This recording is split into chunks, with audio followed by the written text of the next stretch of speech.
This podcast is sponsored by Talkspace. May is Mental Health Awareness Month, and Talkspace, the leading virtual therapy provider, is telling everyone, let's face it in therapy. By talking or texting with a supportive, licensed therapist at Talkspace, you can face whatever is holding you back, whether it's mental health symptoms, relationship drama, past trauma, bad habits, or another challenge that you need support to work through. It's easy to sign up. Just go to Talkspace.com and you'll be paired with a provider, typically within 48 hours. And because you'll meet your therapist online, you don't have to take time off work or arrange childcare. You'll meet on your schedule. Plus, Talkspace is in-network with most major insurers, and most insured members have a $0 copay. Make your mental health a priority and start today. If you're not covered by insurance, get $80 off your first month with Talkspace when you go to Talkspace.com and enter promo code SPACE80. That's SPACE80. To match with a licensed therapist today, go to Talkspace.com and enter promo code SPACE80.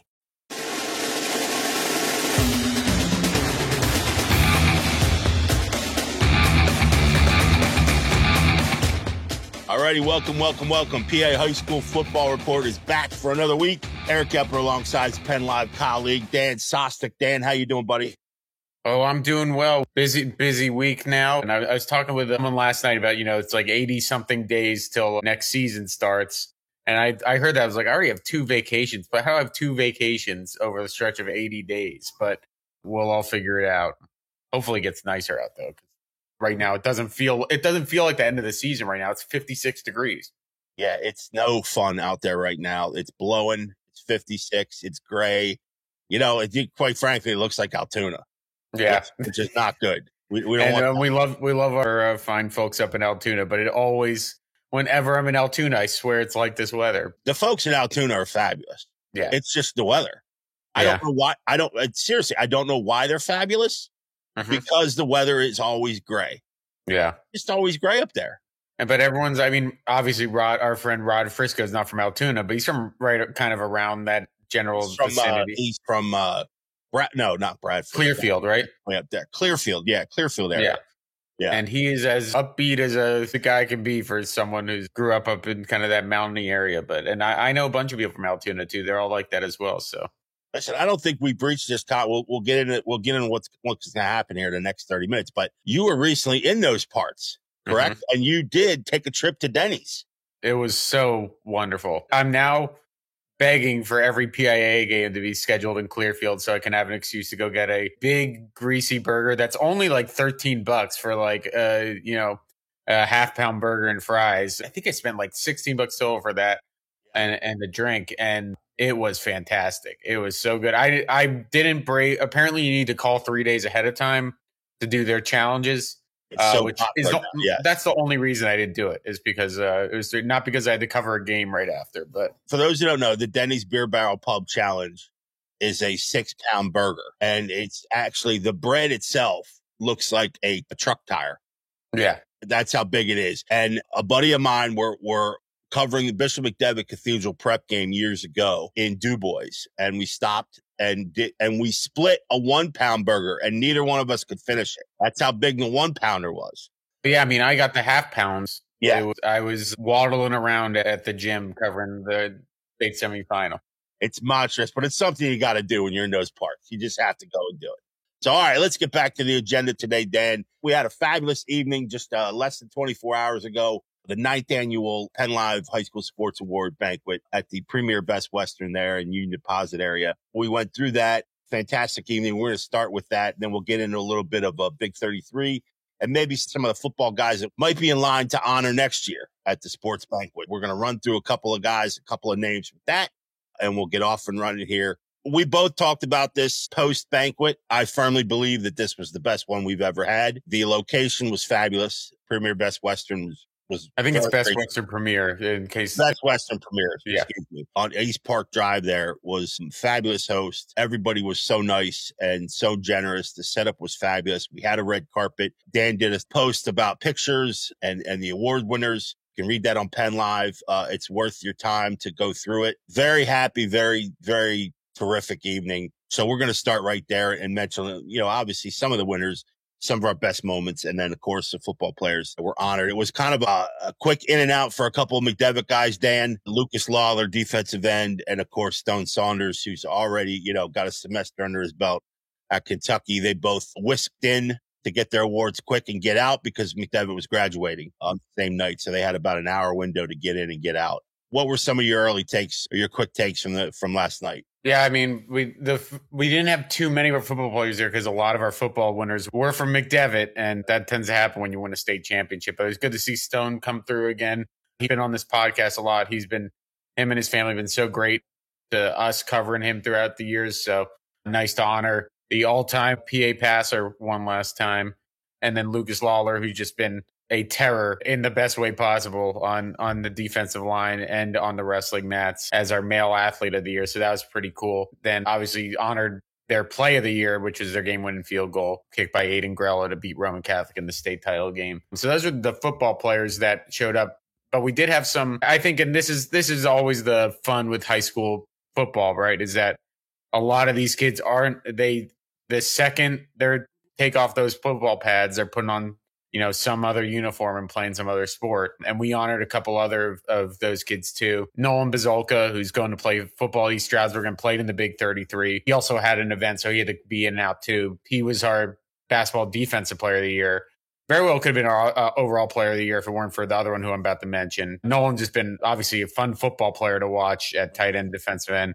It's more the, he has the frame that kind of makes it tough to play at the next level. But at this level, he was such a fun player to watch because he's just, Coach Dave Vespignani just would always tell me, even when he wasn't putting up the numbers he put up this year, just that he was one of the best players in the state. And this year averaged 20 points a game while leading the mid-pen and rebounding and assists. It's pretty darn good. So I got to honor Nolan. And then Cam Sweeney, our basketball player of the year, who led Hershey to their first state championship game ever in program history. He's a heck of a basketball player. He's also a heck of a football player. We haven't talked a ton about Hershey on this podcast because they had a good year last year, but it ended kind of early. But Cam is fun to watch on the football field. I was saying he looked taller than 6'2" last night. I don't know if he grew since maybe, after you make a state championship game, you grow an inch in stature or something. I'm excited to see him on the football field next year. He ran for 1,000 yards this past year, and now he's going to have that, extra confidence after being an all-state basketball player. So I wouldn't be shocked that Hershey team takes a big step forward on the football field as well. We had Hunter Strom too, the stud baseball catcher who has a chance to get drafted next year, was our baseball player of the year. He's a heck of a linebacker too. And it sounds like, talking with him, he's committed to the University of Virginia for baseball. He said those baseball coaches want him to keep playing football, which you don't always hear from the next level college coaches. A lot of times they're like all preservation. They said, no, we like when our players play multiple sports and makes them, better kids. And I'm not surprised Virginia's a good, it tends to be the winning programs that think like that and don't tell kids to just become robots. Yeah. And Hunter's is a good situation too, because it's football. Yeah. It's we were talking a little bit last night. Yeah. It's obviously a violent sport and it takes a lot, a toll on your body, but it is in the fall. And obviously, if he's heading to Virginia, he's basically got a 12 to 14 month window before he's got to worry about playing ball at UVA. So you don't want to foreshadow an injury or anything, but if he does get nicked up or something in football, he's got time to heal.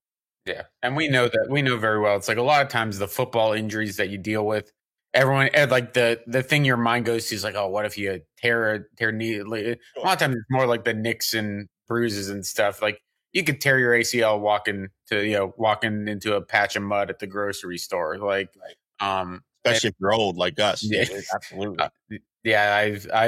I'm starting to get there. So I'm wearing a knee brace when I go to Giant. But yeah, it's an honor, that a great conversation with him and his family. His younger sister is also a heck of a field hockey player too. So she might be there in the next few years.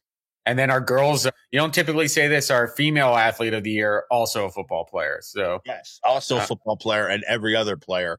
That was a great, our MC for the second straight year was Ross Tucker, who absolutely loves this event. It's great to have him back.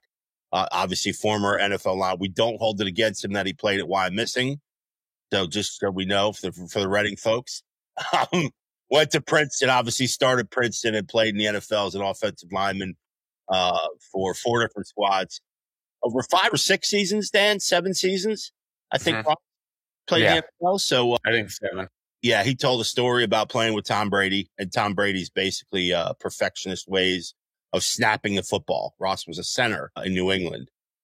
He told a funny story about how Tom Brady is perfectionist and just on the snap alone and getting that correct. So that was great. But Ross was overwhelmed too when he read Anna Lehman's bio. Northern York just stand out. She's going to play. She's going to train and run for the heptathlon at James Madison. I was covering a Northern girls soccer game, and I turned to their AD and I said, how do you guys avoid her having soccer games at the same time as football games? And she turns and tells me, Bill Miller at the start of the year specifically requested, please don't schedule any Friday soccer games if you can avoid them because we need her. And yes, I mean, it wasn't just trotting her out just because you didn't have a kicker. They had other kickers. She was their best one. Yeah, and she was actually a second-team All-Star. And so pretty impressive resume. And she's six sports. That's the first I've heard of 6 sports. She did cross country for a season, so that was sport number 6, which is unbelievably impressive. So we got to honor her. What was another big moment for you, Dan, during the banquet? Something that you took away? Yeah, well, I mean, it's hard not to always go with the Courage Award stuff. I know you have one of those pegged. I actually wrote the story in the female Courage Award winner, Ava McBride. We get a lot of stories. There's always a story every year or so about, a high school kid who got diagnosed with cancer and, has come through the other end. Like, it's always an honor to be able to, have those families trust you to talk about that stuff because it's something that, as a guy who doesn't have kids or has never dealt with something like that, right. It's truly something that I'm never going to be able to understand or imagine or, even feel an ounce of what it's like to be in that situation. And I've written a bunch of these, but talking with Ava and her family, she's got a really special attitude about all of this. And I thought her speech was pretty special where, she talked about learning about herself through the situation. And it wasn't a picnic either from talk to her. There were a lot of failed treatments and things, having to be relocated to CHOP, going through immunotherapy.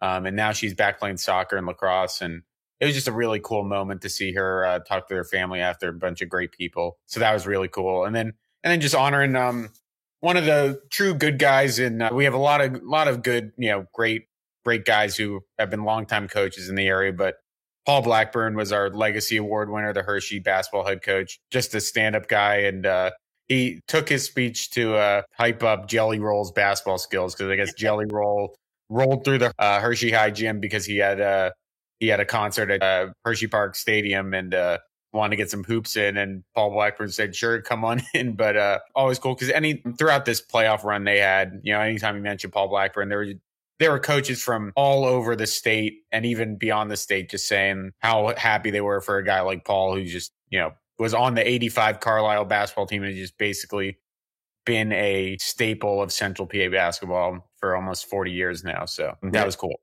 Yeah, the thing I love about Paul is the fact that he's such a personable guy. He's such, you know what I mean? He's such an engaging guy and you can tell right away that this is a guy who relates to kids. Who can relate and be, not just a coach and an X and O guy, which obviously is a tremendous basketball coach and basketball mind. But obviously he understands what kids are going through from a daily, on a day to day. And you could just tell that he relates so well to these kids and he's so well respected by everyone. I mean, I've never heard a bad word said about Paul Blackburn. Yeah. So certainly deserving. And we had a little post award show talk with him too. And he was thrilled for the honor. And we made a good choice there. Yeah. We made a really good choice there. Yeah. Another one for me, Dan, was Sam Culp, the wrestler at Redland. Obviously, I think most people know his story by now, but it's just such an engaging story and what that kid has been through. Obviously, born without a left leg and being as successful. And he took the time too in his speech to thank all the coaches that helped him and pushed him.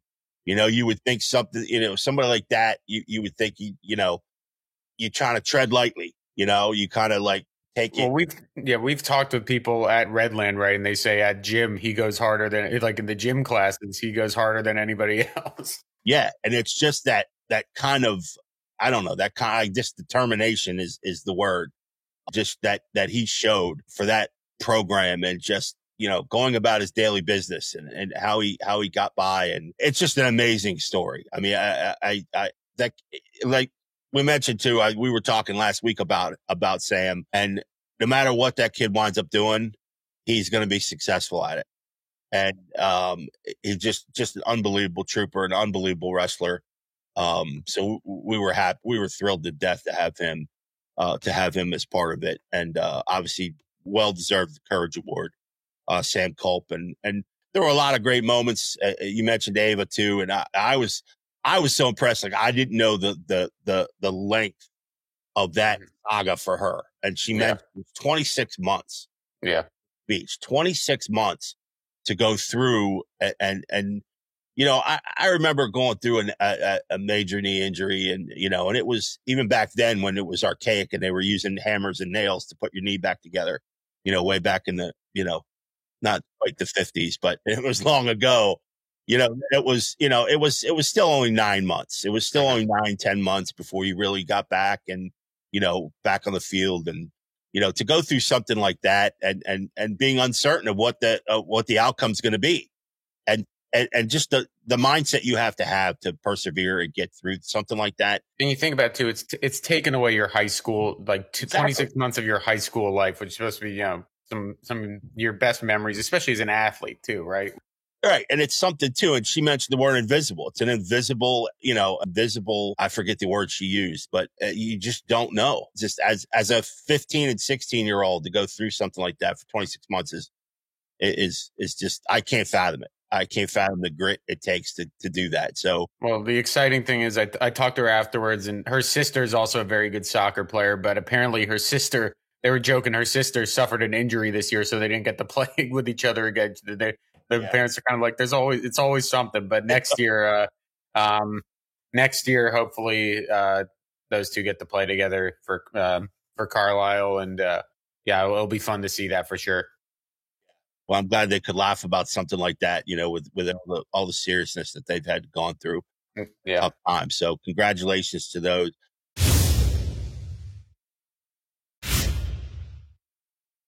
All right, Dan, let's name, what do you think? We'll just stick with football. Obviously, we're a football podcast here. So we mentioned Lucas Lawler being honored yesterday, and Stone Saunders, a couple other McDevitt guys, and some football guys who wound up with some other awards, and Cam being one of them, and Nolan CV, another.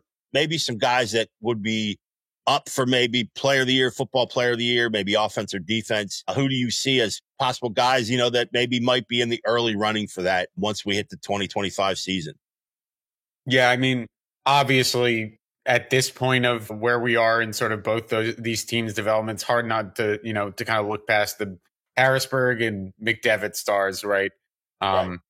I still think that it was a really fun football season last year. One of the biggest bummers is that we only got like 3 games of Kevin Brown.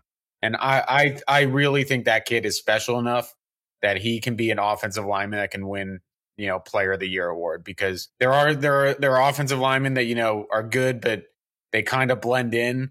When he is playing offensive line, you see it. You can see it from the top bleacher. You can watch what he's doing to these kids. I'm so excited to see. I could easily see Harrisburg having 2 1,000-yard rushers next year and a 2,000-yard passer, and him being at the center of everything and kind of being the linchpin. So obviously he's him, Messiah, Elias, all those kids. But I'm really excited to see Kevin. And then another offensive player that I just think, he put up incredible numbers last year, and even losing his top weapon, I think he's going to have an outstanding season this year, just because it's the type of kid he is. The kid that is, I think in my years covering high school sports, has to be one of like the best pure development stories of just keep getting better every single season, and taking his flaws and turning them into strength. And that's Torrin Evans and Susquehanna Township. I think that Hannah team is going to have a really good year this year. First off, I think they're going to be really fired up playing for Joe after everything that happened. I imagine that's not I imagine everything that happened that this past year is not going to be forgotten in that locker room. And I think they're going to try to make a point and prove, hey, this is why we fought to keep Coach Heaton. But I also just think Torn is just such a I think he's probably the best quarterback in the mid-pen entering next year with all the graduations. There are other kids like Cam Sweeney, people like that, but I'd probably go Torn. And I think he's got the weapons. Jarrett Kern is Rymir and I keep talking about it. We think that kid's so underrated. I don't understand why he got college interest early and then was good, and then the college interest kind of, slowed down a little bit. I think that if he ends up at an FCS or Division II school, he'll be at a Division I school by his junior year because he'll put up you've covered Jarrett. You've seen how tough that kid is over the middle, and he can beat you down top. He's got big. So excited to watch him and Zykeer Leaks, another really good player with Torin. So those are two guys I'm looking at on offense. Defense is always wide open, right? Because defense is more the guys are going to sneak up on you. I'll give a shout to Colin Stair from Mechanicsburg, because last year Mechanicsburg's offense rightfully got a lot of the credit. It was such a fun offense to watch, but that defense was never really seemed to get the credit it deserved for how stout it was. They played Bishop McDevitt in the postseason as tough as any defense in the state. And Colin Stair is a huge reason why he's got some Division I offers. I think your alma mater offered him, Eastern Michigan. Yep. So he's one guy that I think could be there. Yeah, I agree with those guys. No one's really worked harder to step up his game, on a weekly basis than Torrin Evans. We talked a lot about Torrin Evans, and, if we talk to him now, he'll probably say, I had a disappointing year, even though they did some great things. But you're right. Having Jarrett Kern back, Leaks his back, that should be an explosive offense. And Yender Mack, who having that big guy up front, too, is going to help. Yep. And, too, and then being in the division they're at, that division lost some guys, lost some sort of star power. Obviously, Carter McCauley is moving on, the top wideout, Greencastle, and some other guys. Shippensburg lost a couple of guys. So, there's some star power gone in that division. So it's really there for the taking. We mentioned, you have to mention some McDevitt guys, and obviously Nazir Jones Davis is one that was so impressive, particularly in the postseason. Yeah. Year, I don't think he gets as much credit for being such a physical football player, and he can do so much for you. And so he's a guy to certainly look at. We mentioned the Colonial and Gabe Johnson at Northern, I believe, is back, someone like that. And the guy who really broke on the scene midway, he didn't really start at Milton Hershey till midseason, was Logan Jerry. They're versatile. We'll call him a versatile dual threat quarterback. I'm not sure that that's where he'll wind up playing this year, but obviously he's going to be on the field and be a factor for the Spartans too. So just a couple of guys offensively. I believe I total agreement with Colin Stair defensive wise. We mentioned Hunter Strom earlier. Hunter Strom comes back and played linebacker. I mean, he had, I believe he was like 110, 111 tackles last year. I was really impressed at how he played linebacker, and he's another guy too you're going to throw and run him as a fullback. Well, let's not call him a fullback. He's a little faster. We'll call him a running back, but he's a guy that's going to be, in the mix too, if he does choose to play or simply just continue focusing on baseball, because that's obviously his future, at Virginia. Then you could also go to any of the McDevitt. The issue with McDevitt is they might split the votes. You got three linebackers. And then you have Julian Fuentes Bream, who is a beast. That kid's really good. I still don't think we've seen the best of that kid yet either. I agree.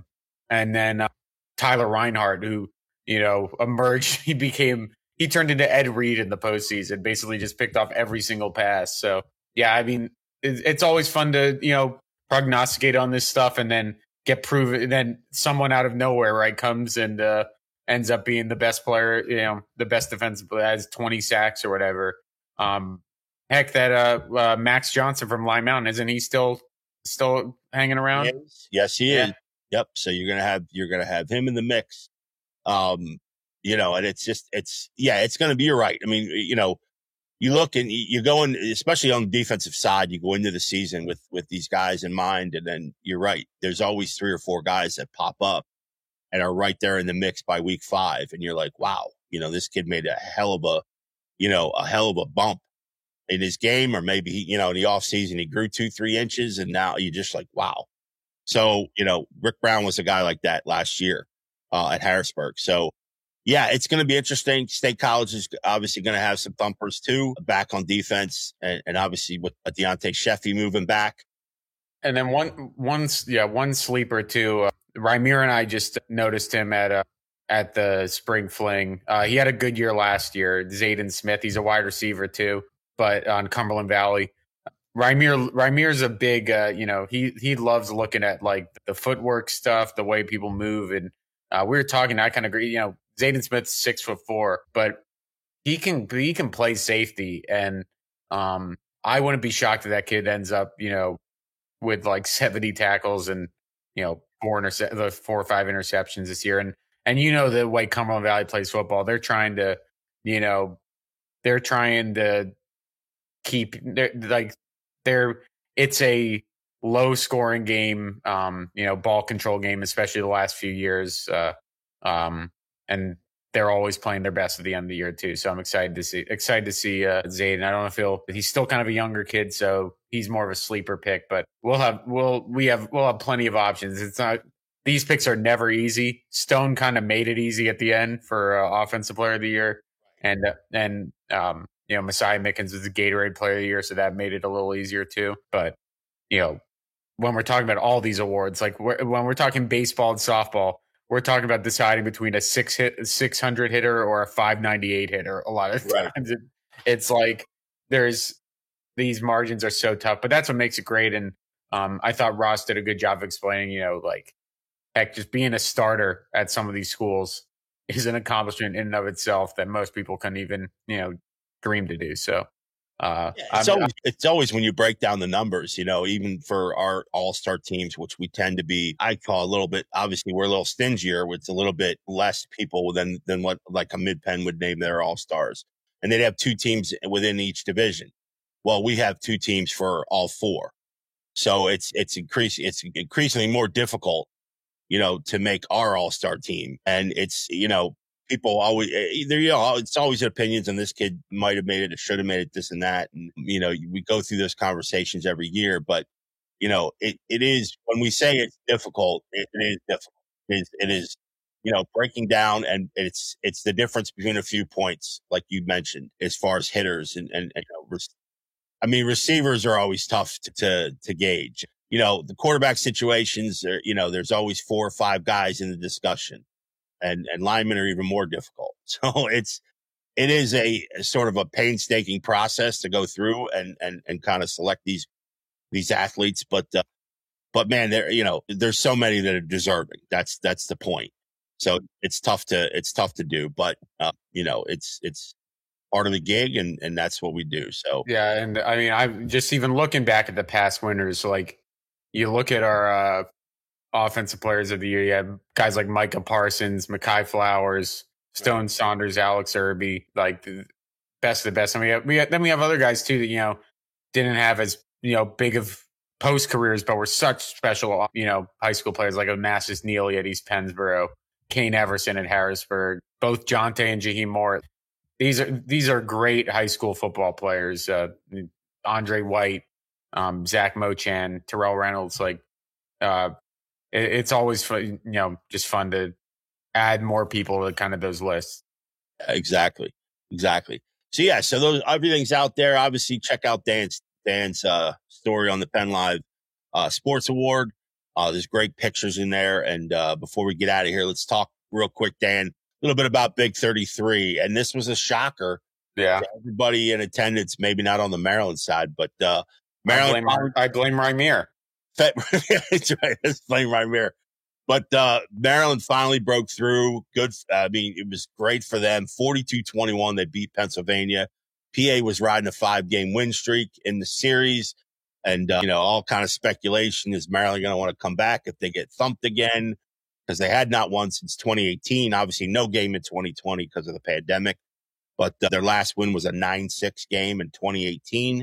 They were getting a little, a little frothy there to get a dub, and they got a big W, man. They were explosive early. I mean, the MO on Maryland was, they couldn't come up. They couldn't come up with big plays in this thing. And, Pennsylvania's dominant. Well, they came up with plenty of big plays in this one and doubled up PA. So very impressive by them. Evan Blauer was really good, the quarterback for Maryland. He's going to Navy.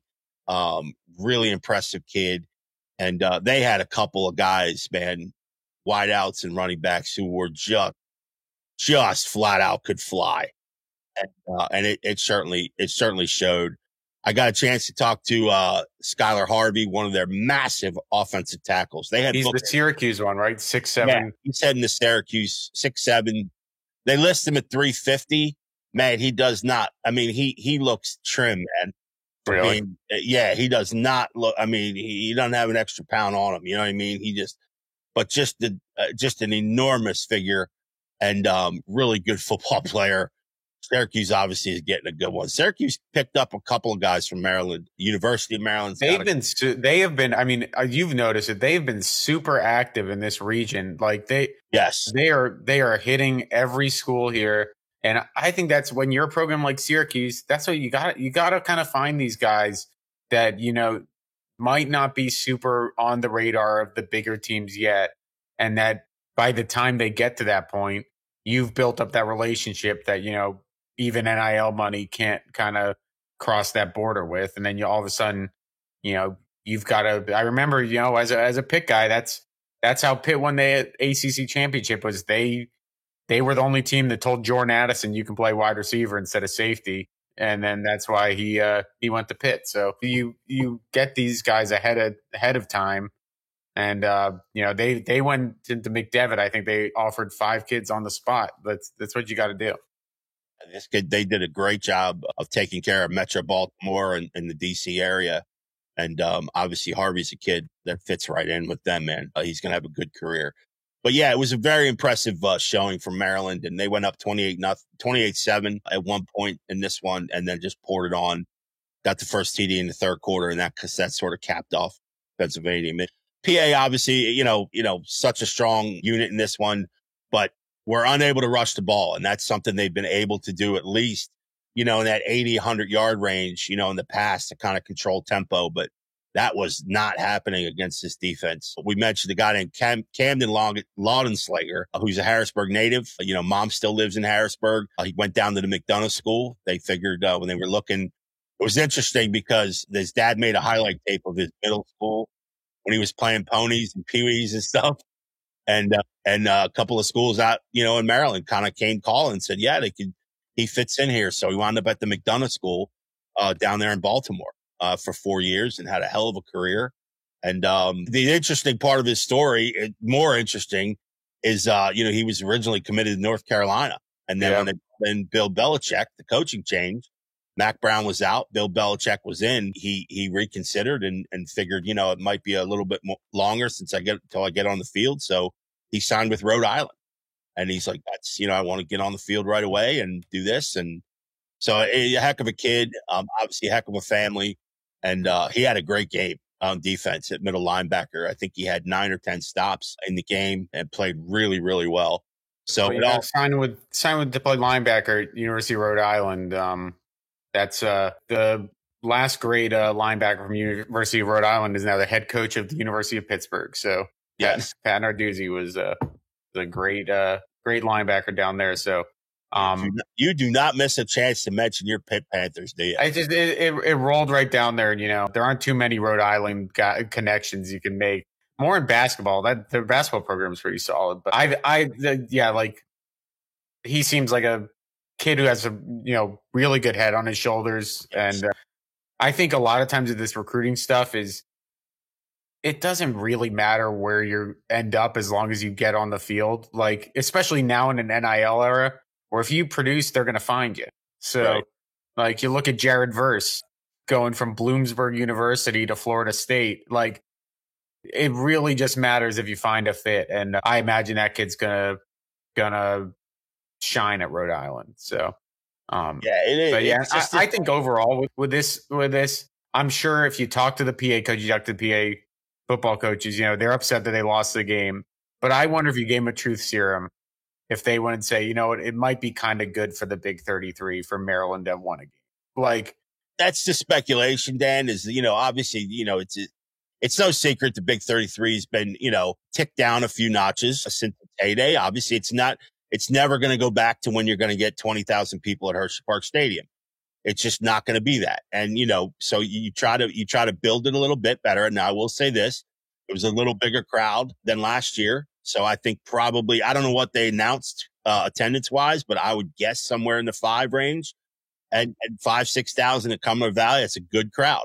Maryland brought a good crowd. They had most of the visiting stands filled at Cumberland Valley, and most of the home stands, with the exception of maybe the right 2 sections, had fans in it. And it was a very successful day. I should say the Fan Fest went off, and, they had the Frog X team parachute the ball in, and, all those things surrounding, the actual day of. The girls flag football team went off for the second straight year. Philadelphia Eagles, Super Bowl champs, and of course won the flag football again for the second straight year. But, so all those things came together. The thing that I think they have to revisit is the late start. 7:30 start on the night before Memorial. Yeah. The game didn't end till well past 11. And I think that puts a lot of the kids that are there, especially the buddies that are big, they're such a big part of the Big 33. I think it's tough to kind of keep them around till the end of the game when they get pictures with their players, and fans and things like that. So I think the 7:30 start was not conducive to finishing off, to capping off the day. So maybe they'll revisit that and start it earlier. But you figure if Maryland loses a 6 straight, how motivated are they to continue? But I've always said this, and I'll continue to say it. Maryland loves this event. They put their heart and soul and a lot of work into this event, and getting good players to come up and play in it. And so, I think they're okay for now. But yeah, we'll see. I mean, it's a great event beyond the football, and I think that's what the PIW or Big 33 officials can continue to lean on and keep this thing going, because obviously with a 68-year history, there's not too many all-star games that have the history that the Big 33 has. And there's so many, it's been represented by so many great players and Hall of Famers, Pro Football Hall of Famers. So, and it's just good to have a game where you think both teams can win, right? Because if one team keeps winning, it just feels like a exhibition game. Yes, exactly right. And so it was good. It was good to see Maryland kind of turn the tides, and get a dub. They certainly needed it, and certainly deserved it after the performance they put on Sunday night. So good for them. All right, I think that'll do it for this edition, Dan. We appreciate everybody joining in. Get out there and check out Dan's story on the High School Football Awards show. High School Sports Awards show. Great pictures and some great interviews. And we even had a live stream. We had a red carpet, which is always good, and lots of fun. So obviously turning the table here. Coming up maybe next week, we'll talk a little bit. We'll check out some schedules. We are inside 100 days till the football season starts. Camp will start even sooner. So always a lot to talk about in the world of PA high school football. Thanks for joining us. Appreciate it, Dan. Thanks to Megan, our producer, and come back next week.